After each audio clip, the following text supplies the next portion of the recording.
بنیادی سہولیات کا فقدان، مسافر اور عام لوگ مشکلات سے دوچار۔ تفصیلات کے مطابق صوبائی حکومت کی جانب سے 2.5 سال قبل دالبندین میں سرکاری بس اڈہ تعمیر کیا گیا، جس پر کروڑوں کی خطیر رقم خرچ کی گئی۔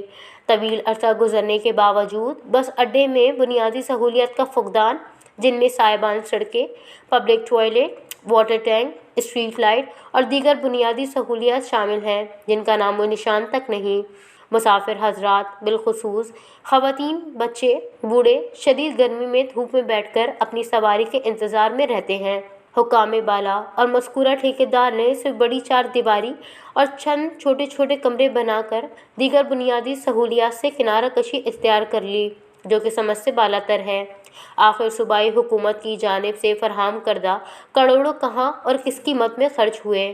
بس اڈے میں بنیادی سہولیات کی کمی سے مسافروں کے علاوہ ٹرانسپورٹ کمپنی کے ڈرائیور سمیت دیگر عملے کو سخت مشکلات کا سامنا کرنا پڑ رہا ہے۔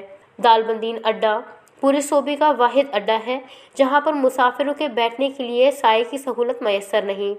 عوامی اور سماجی حلقوں نے صوبائی حکومت سے مطالبہ کیا ہے کہ دالبندین بس اڈے میں بنیادی سہولیات کی فراہمی کے لیے ٹھوس اقدامات کر دیے جائیں تاکہ مسافروں اور عام شہریوں کو شدید گرمی میں مسائل اور مشکلات سے نجات مل سکے۔ وش نیوز، چاغی۔